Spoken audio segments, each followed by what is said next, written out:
திருச்சி அருகில் இருந்த பெரிய கிராமமான செங்காட்டுப்பட்டியில் எல்லாராலும் மதிக்கப்படும் ஒருத்தி இருந்தாள். டாக்டர் ரேவதி. அவளை ஊர்ல டாக்டர் அம்மான்னு தான் கூப்பிடுவாங்க. 35 வயது. அழகு, கம்பீரம், பணம், மரியாதை எதுவும் குறையாது. ஆனா மனசுக்குள் மட்டும் பெரிய வெற்றிடம். கணவர் இறந்ததுக்கு பிறகு அவள் வாழ்க்கை முழுக்க மருத்துவமனையிலேயே முடிஞ்சு போயிருந்தது. ஒரு மழைக்கால இரவு, ரேவதி கார்ல மருத்துவமனையிலிருந்து வீடு திரும்பிக்கிட்டு இருந்தாள். அப்போ சாலையோரம் ஒரு பைக் விபத்து. மழையில நனைந்து இரத்தமாக கிடந்த இளைஞனை பார்த்தவுடனே அவள் காரை நிறுத்தினா. ஐயோ, கண் திறங்க என்று அவசரமா அவனை தூக்கிக்கிட்டு மருத்துவமனைக்கு கொண்டு போனாள். அவன் பெயர் கார்த்திக். 28 வயது. கிராமத்துல புதிய வேளாண்மை அதிகாரி. பல மணி நேர சிகிச்சைக்கு பிறகு அவன் மெதுவா கண் திறந்தான்.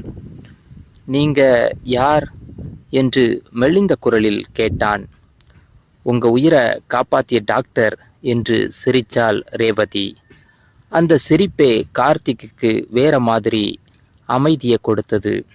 அடுத்த சில நாட்கள் கார்த்திக் மருத்துவமனையிலேயே இருந்தான். ரேவதி அவனை சாதாரண நோயாளி மாதிரி பார்த்து கொள்ளவில்லை. மருந்து நேரம் முதல் உணவு வரை அவளே கவனித்தாள். ஒரு நாள் இரவு, மழை சத்தத்தோட மருத்துவமனை ஜன்னல் அருகே நின்றிருந்த ரேவதியிடம் கார்த்திக் மெதுவாக கேட்டான். டாக்டர், நீங்க ரொம்ப சோகமா இருக்கீங்க போல. அவள் சில நிமிடம் அமைதியாயிருந்தாள். எல்லோருக்கும் சிகிச்சை கொடுக்கிற டாக்டருக்கு தன் மனசுக்கான மருந்து கிடைக்கல. கார்த்திக், அந்த வார்த்தை அவன் மனசை தொட்டது. அதற்கு பிறகு அவர்களுக்குள் நெருக்கம் அதிகமானது. கார்த்திக் பேசினாலே ரேவதி சிரிப்பாள். ரேவதி வந்தாலே கார்த்திக்கின் கண்களில் ஒளி. ஆனா ஊர் மக்கள் பேச ஆரம்பிச்சிட்டாங்க. டாக்டர் அம்மாவுக்கும் அந்த பையனுக்கும் ஏதோ இருக்கு. அந்த கிசுகிசு ரேவதியை பாதிச்சது. ஒரு இரவு மருத்துவமனை மின்சாரம் போயிருந்தது. அவசர ஜெனரேட்டர் லைட்டில் இருட்டும் மழையும் கலந்த சூழல். ரேவதி மருந்து அறையில் இருந்தபோது திடீர்னு மின்னல் சத்தத்துக்கு பயந்து தடுமாறினாள். அந்த நேரம் கார்த்திக் அவளை பிடிச்சான். இருவரின் முகமும் மிக அருகில். ரேவதியின் மூச்சு வேகமாயிற்று. என்னை விடுங்க என்று சொன்னாலும் அவள் குரலில் நடுக்கம். உங்களுக்கு பயமா இருக்கு என்று மெதுவாக சொன்னான் கார்த்திக். அந்த கணத்தில் பல வருடமா மறைஞ்சிருந்த ஒரு உணர்ச்சி ரேவதிக்குள் உயிர் பெற்றது. ஆனா அடுத்த நாள் கார்த்திக்கின் அம்மா மருத்துவமனைக்கு வந்தாள். என் பையனை வாழ்க்கையில இருந்து விலகிடுங்க டாக்டர் அம்மா, அவனுக்கு இன்னும் கல்யாணம் ஆகணும். அந்த வார்த்தை ரேவதியின் இதயத்தையே உடைத்தது. அந்த இரவு முழுக்க அவள் அழுதாள். மறுநாள் கார்த்திக்கை பார்க்க கூட வரவில்லை.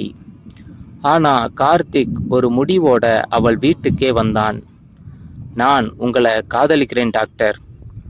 அவன் சொன்ன அந்த வார்த்தையே கேட்ட ரேவதி அதிர்ச்சியோட அவனை பார்த்தாள். நான் உங்களை காதலிக்கிறேன் டாக்டர். கார்த்திக்கின் அந்த வார்த்தை ரேவதியின் மனசை முழுக்க அதிர வைத்தது. கார்த்திக், இது சரியில்லை என்று அவள் மெதுவாக சொன்னாள். ஏன் சரியில்லை? வயசா? ஊர்ல பேசுறதா? இல்ல நீங்க உங்க மனசை மறைக்கிறதா? அவன் கேட்ட கேள்விக்கு ரேவதியிடம் பதில் இல்லை. அவள் ஜன்னல் பக்கம் திரும்பி நின்றாள். வெளியே மழை. அந்த மழை சத்தத்துக்குள் அவள் கண்ணீரும் கலந்தது. நான் ஒருத்தி விதவை கார்த்திக். உங்க வாழ்க்கை வேற மாதிரி இருக்கணும். உங்க வாழ்க்கைய எப்படி இருக்கணும்னு நான் முடிவு பண்ணிக்கிறேன் என்று அவன் அருகே வந்தான். நான் உங்க கூட இருந்தா தான் சந்தோஷமா இருப்பேன். ரேவதி அவனை நேராக பார்க்க முடியவில்லை. பல வருடங்களாக அடைத்து வைத்திருந்த உணர்ச்சிகள் எல்லாம் உடைந்து வெளியே வர ஆரம்பித்தது. அந்த இரவு கார்த்திக் கிளம்பாமல் அவள் வீட்டிலேயே இருந்தான்.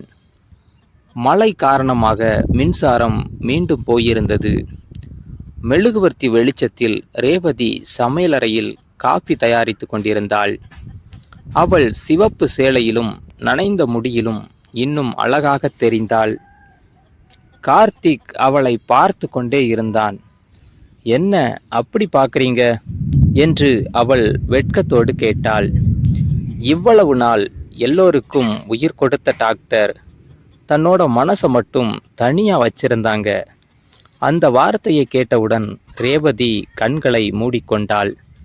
அவள் கையில் இருந்த காபி கப் சிறிது நடுங்கியது.